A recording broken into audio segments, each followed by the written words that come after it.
ముఖ్యమంత్రి చంద్రబాబు ఉత్తరాంధ్ర అభివృద్ధిపై స్పెషల్గా ఫోకస్ పెట్టారు.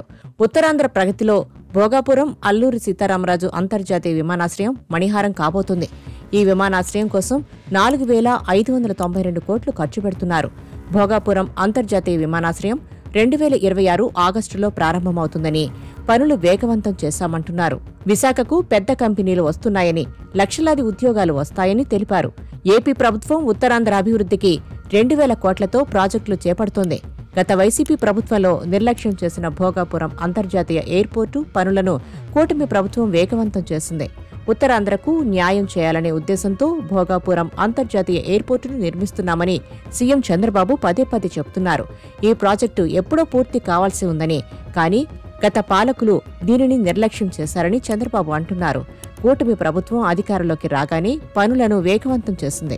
2026 జూన్ నెలలో తొలిసారి విమానం ఎగిరింది. ట్రయల్ రన్ విజయవంతమైంది. విజయనగరం జిల్లా భోగాపురానికి మరో ఏడాదిలో అంతర్జాతీయ చిత్రపటంలో స్థానం దక్కనుంది. ఇక్కడ విమానాశ్రయ నిర్మాణ పనులు వేగంగా సాగుతున్నాయి.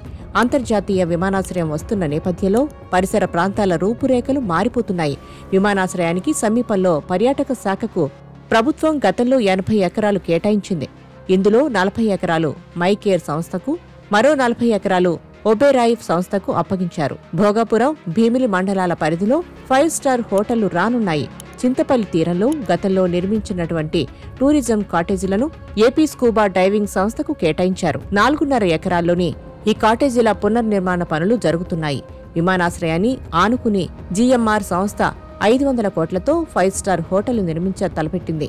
విమానాశ్రయం సమీపంలో ప్రస్తుతం ఉన్న ప్రైవేటు టూరిస్టుల యాజమాన్యం 100 కోట్లతో బీచ్ ఫ్రంట్ రిసార్ట్ నిర్మాణ పనులు ప్రారంభించింది. దాదాపు 150 కోట్ల అంచనా వ్యయంతో విమానాశ్రయానికి సమీపంలోనే కన్వెన్షన్ సెంటర్ నిర్మాణానికి అడుగులు పడుతున్నాయి. జిల్లా సరిహద్దుల్లో భీమిలి మండల పరిధిలోని తాజ్ హోటల్ నిర్మాణానికి యాజమాన్యం ముందుకు వచ్చింది. విమానాశ్రయానికి ఒకవైపు 16వ నెంబర్ జాతీయ రహదారి, మరోవైపు అందాల సముద్ర తీరం ప్రాంతం ప్రధాన ఆకర్షణ. ఇక్కడికి ప్రయాణికులు సులభంగా చేరుకునేందుకు వీఎంఆర్డీఏ సహా ప్రభుత్వ శాఖలు 15 అనుసంధాన రోడ్లను నిర్మిస్తున్నాయి. విశాఖ తీరం వైపు రహదారిని 6 వరుసలుగా విస్తరించనున్నందున ఇటు తీరంలో, అటు ఆనందపురం, తగరపు వలసల మధ్య 4 నుంచి 5 5 స్టార్ హోటళ్లు నిర్మించాలని పారిశ్రామికవేత్తలు భావిస్తున్నారు. ప్రభుత్వం వద్ద ఉన్న దాదాపు 500 ఎకరాలను జీఎంఆర్ సంస్థకు తాజాగా అప్పగించింది.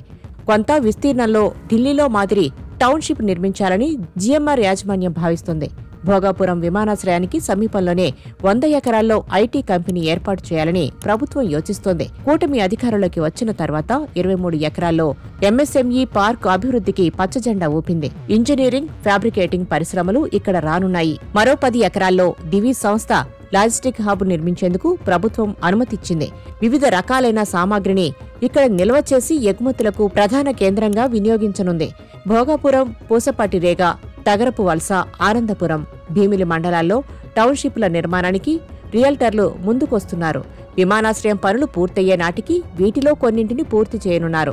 భోగాపురం ఎయిర్పోర్టు మాస్టర్ ప్లాన్ ప్రకారం 2,703 ఎకరాల్ని కేటాయించాల్సి ఉన్నా గత వైఎస్ఆర్సీపీ ప్రభుత్వం 2,203 ఎకరాలను మాత్రమే విమానాశ్రయానికి కేటాయించింది. ప్రస్తుతం ప్రాజెక్టు వైబిలిటీతో పాటు భవిష్యత్ అవసరాలు, సిటీ సైడ్ డెవలప్మెంట్ కోసం 500 ఎకరాలను కూటమి ప్రభుత్వం కేటాయించింది.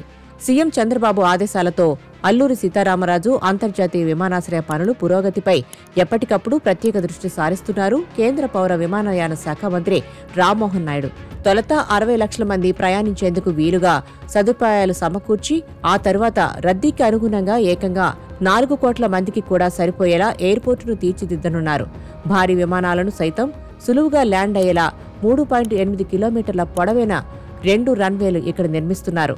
విమానాశ్రయ పనులు ప్రారంభించిన 16 నెలల్లోనే సుమారు 68% పనులు పూర్తి చేశారు.